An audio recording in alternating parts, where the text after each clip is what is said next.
Hello बच्चों। तो आज हम एनसीईआरटी बेस्ड ऑस्मोटिक प्रेशर से रिलेटेड कुछ क्वेश्चंस लेकर आए हैं जो कि बोर्ड में बहुत पूछे जाते हैं। नॉर्मली 1 साल 2 साल में ये क्वेश्चंस रिपीट होते रहते हैं, इसलिए आप वीडियो को लास्ट तक देखना। जितने क्वेश्चंस बताएंगे आप उसको रट लेना, ठीक है।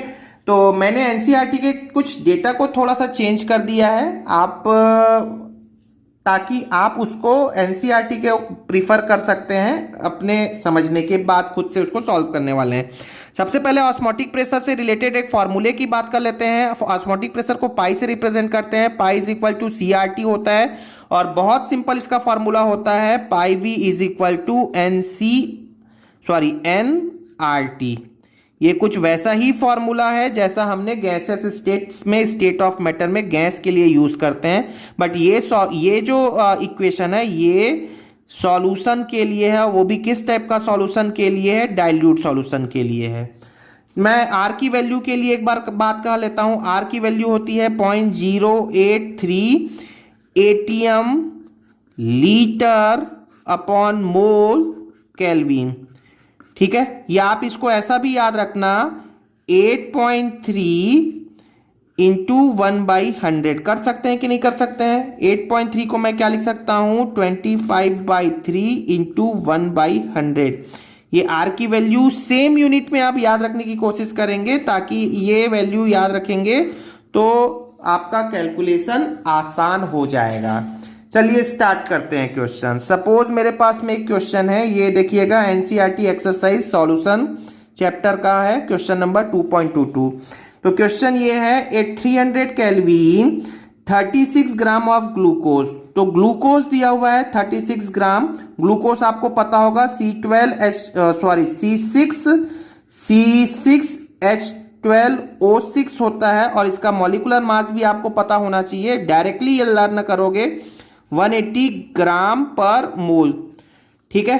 तो at 300 kelvin 36 gram of glucose present in 1 litre of its solution has its osmotic pressure 4.56 ATM, ठीक है। मतलब ऑस्मोटिक प्रेशर आपको नोन है 4.56 ATM। If the osmotic pressure of the solution is 1.52, same solution है जिसका ऑस्मोटिक प्रेशर 1.52 हो गया, at the same temperature what would be it's concentration. क्या अप्लाई कर लें? तो मेरे पास में क्या फॉर्मूला आपको बताया, pi is equal to CRT, ठीक है। आपको बता दिया है कि टेम्परेचर कांस्टेंट है और तो आप ये बोल सकते हो पाई1/पाई2 इज इक्वल टू C1/C2। दो केस ले लिया, दोनों को डिवाइड कर दिया, ठीक है। अब आप देखिएगा ऑस्मोटिक प्रेशर कितना है स्टार्टिंग में, तो ये है 4.56। अब कितना हो गया है? अब हो गया है 1.52। ये देखिए क्वेश्चन में लिखा हुआ है स्टार्टिंग में इतना प्रेशर था, अब इतना कर दिया। इतना प्रेशर कब था? तो आप देखोगे जब 36 ग्राम ऑफ ग्लूकोज है। तो आप C1 को क्या लिख सकते हो? C1 को लिख सकते हो मोल बाई वॉल्यूम। मोल पर लीटर होता है ना C1, C मतलब कंसंट्रेशन, ठीक है। तो मोल्स कैलकुलेट करने के लिए क्या कर सकते हैं, वेट अपॉन मॉलिक्यूलर वेट।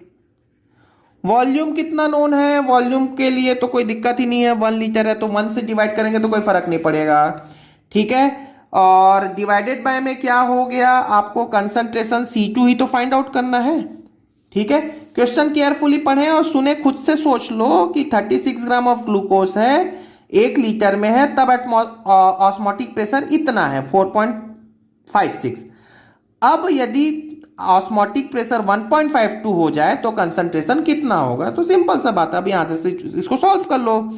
ये हो जाएगा 1/1.52 है, 1/3 टाइम्स जाएगा और ये होता है 18 1 जा 18 2 जा मतलब 2/10 0.2 हो जाएगा। तो ये हो गया 0.2 divided by C2 is equal to 3। तो C2 is equal to 0.2 divided by 3, ठीक है। अब आप इसको आगे तक सॉल्व कर सकते हैं। ये कौन से यूनिट में आएगा? मोल पर लीटर, मतलब 2/30 बोल सकते हो या 1/15 हो गया ये, है ना। 1/15 सेम यूनिट मोल पर लीटर में। चलिए नेक्स्ट प्रॉब्लम देख लेते हैं। What is the next problem? Calculate the osmotic pressure in pascal. Pascal pressure का एक यूनिट होता है। Exerted by the solution prepared by dissolving 1.85 gram of polymer of molecular mass 185,000 in 500 ml of water. चलिए मैं देखता हूं, बताता हूं आपको क्या क्या वैल्यू कैलकुलेट करना है। Calculate the osmotic pressure, it means आपको पाई कैलकुलेट करना है। टेम्परेचर सबसे लास्ट में दिखा हुआ है 27 डिग्री सेंटीग्रेड, और आप इसको केल्विन में कन्वर्ट करेंगे तो it will be in 300 kelvin. ठीक है, अब आप देखिएगा आपको क्या दिया हुआ है। कैलकुलेट द ऑस्मोटिक प्रेशर आपको कैलकुलेट करना है जब सॉल्यूशन को प्रिपेयर किया गया 1.85 ग्राम ऑफ पॉलीमर, मतलब ये आपको मॉलिक्यूलर आपको मास ऑफ सॉल्यूट गिवन है 1.85 ग्राम। ठीक है, और पॉलीमर ऑफ मॉलिक्यूलर मास, इसका मॉलिक्यूलर मास भी आपको नोन है 185,000। ठीक है, और कितने ml वाटर में डिसॉल्व किया है? 500 ml, मतलब वॉल्यूम आपको नोन है 500 ml, या आप बोल सकते हो 500 ml मतलब 0.5 लीटर। क्लियर है? बहुत सिंपल है, फॉर्मूला बेस्ड है। चलिए पॉज करिए वीडियो को और खुद से ट्राई करें। क्या फॉर्मूला आप अप्लाई करने वाले हो? Pi V is equal to W/m/RT। ठीक है, पाई आपको नोन है, बिल्कुल कैलकुलेट करना है आपको। पाई वी आपको नोन है 0.5, W आपको नोन है 1.85, मॉलिक्यूलर मास आपको नोन है 185,000। आर के लिए मैंने अभी आपको थोड़ी देर बताया क्या रखना चाहिए आपको, 25/3 इंटू 1/100, और टेम्परेचर कितना है 300। ठीक है ना, 300। सो ये 300 से 300 कैंसल आउट हो गया, ये पॉइंट हटाओगे तो नीचे 2 0 लग गए। ठीक है, 185 गए। ठीक है, तो ये पॉइंट हटाओगे तो नीचे एक 0 आ जाएगा, ये 0 से एक 0 कैंसल आउट हो गया। ठीक है, ये 5 5 25, तो आंसर कितना हो गया यहाँ पर? यहाँ बचा 5, और कितने 0 बच गए? 1 2 3 4 इंटू 10⁻⁻⁴। ठीक है, क्या कौन से यूनिट में आ गया ये? आर की वैल्यू आपने कौन सी यूनिट में रखा है? एटीएम लीटर मोल केल्विन में, तो ये वैल्यू आ जाएगी। एक बार चेक कर लेते हैं कैलकुलेशन करेक्ट है कि नहीं। पाई, वैसे कैलकुलेशन आपको ही खुद से करना है, हो सकता है मुझसे कुछ गलती हो जाए, बट आपको खुद से करना है। ठीक है, वॉल्यूम आपने लिखा 0.5, 1.25, चलिए ठीक है, ये करेक्ट है। ठीक है, तो इसको आपको पास्कल में कन्वर्ट करना है। पास्कल में कन्वर्ट करने के लिए आप क्या बोलोगे? आपको पास में एक रिलेशन पता होना चाहिए, 1 ATM is equal to 10⁵ pascal होता है। ठीक है, तो यदि मैं इसको पास्कल में कन्वर्ट करना चाहूँ तो ये कितना हो जाएगा? 10⁻⁴ इंटू 10⁵ पास्कल। इसका मतलब कितना हो गया? ये 50 पास्कल के अराउंड हो गया, 10⁻⁵, 10⁻50 पास्कल। तो this is the answer. To NRT या pi V is equal to NRT पे बेस एक प्रॉब्लम करते हैं। 200 centimetre cube of an aqueous solution of protein contain 1.25 gram of protein. ठीक है, आपको यूनिट को पहचानो। सबसे पहले बेटा केमिस्ट्री में क्वेश्चन सॉल्व करने के लिए आपको न्यूमेरिकल वैल्यू को समझना जरूरी है। यहां पर आपको वॉल्यूम दिया हुआ है 200 सेंटीमीटर क्यूब। ठीक है, या आपको आप बोल सकते हो 200 ml, या आप इसको बोल सकते हो 200 डिवाइडेड बाय 1000 लीटर। क्लियर है? यूनिट आपको शायद पता होगा। सो 200 centimetre cube of aqueous solution of protein contain 1.25 gram of protein, मतलब प्रोटीन क्या है? एक सॉल्यूट है। सॉल्यूट का मास दिया हुआ है, मास ऑफ सॉल्यूट मैं W ले लेता हूं, 1.25 ग्राम प्रोटीन है ये।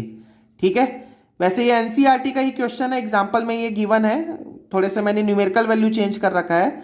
The osmotic pressure such a solution of 300 kelvin, मतलब टेम्परेचर आपको नोन है 300 kelvin, is found to be 2.5 into 10⁻³ ATM, मतलब आपको पाई गिवन है 2.5 2.5 इंटू 10⁻³ ATM में है, यूनिट या ध्यान रखेंगे आप, ठीक है। Calculate the molar mass of the protein, तो क्या फॉर्मूला लगा लें, pi V is equal to NRT, और N क्या होता है, weight upon molecular weight RT, ठीक है। नाउ पाई की वैल्यू कितना नोन है, तो पाई की वैल्यू है 2.5 इंटू 10⁻³ ATM में है, नोटिस कर लेना। वॉल्यूम कितना हो गया, 200 डिवाइडेड बाय 1000 मतलब 0.2 इज इक्वल टू W कितना दिया हुआ है, 1.25 नोन है।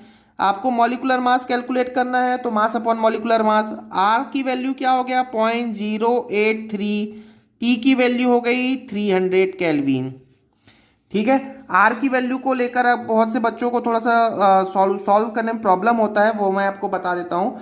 पहले उसको 1.25 ये कितने टाइम्स कैंसिल हो गया, 2 टाइम्स कैंसिल हो गया, ठीक है। नाउ 0.0831 या इसको मैं क्या लिख सकता हूँ, ध्यान से देख लेना। 0.083 100 से मल्टीप्लाई कर दिया, 100 से डिवाइड कर दिया, कोई फर्क पड़ना है, चलो कोई फर्क नहीं पड़ना है, ठीक है। ये हो गया 300, क्या बच गया, इंटू 1.25 तो मैंने कैंसिल कर दिया, 1/m, यहाँ बचा 0.2, यहाँ पर बचा 10⁻³ और यहाँ बचा है 2, ठीक है। इसे मैं क्या लिख सकता हूँ प्यारे बच्चों, तो मैं लिख सकता हूँ 8.3, ठीक है। यहाँ से 100 0 0 0 0 कैंसिल हो गया।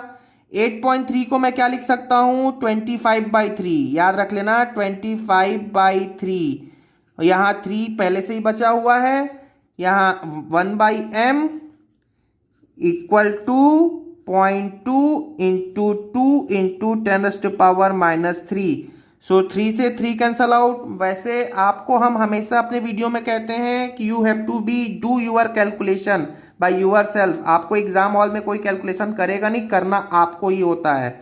तो यहाँ पर m क्या हो जाएगा, 2.2 ये हो गया 0.04 और 25 कुछ मिसिंग तो नहीं है, ठीक है। 0.2 को आप एक काम करो, ये हटा लो, तो ये हो गया 10 और 10⁻⁴, 2 2 ज़ा 4, ठीक है, 2 2 ज़ा 4 और 4 6 25 डिवाइडेड बाय 4, ठीक है, इंटू 10⁻⁴ हो जाएगा ना, 10⁻⁻⁴ 10⁻⁴, 25 डिवाइडेड बाय 4 आप सॉल्व कर सकते हैं, तो ये 6 पॉइंट कुछ होगा ना, 6.2 होगा ना, 4 6 6.4 इंटू 10⁻⁴ के आसपास होगा।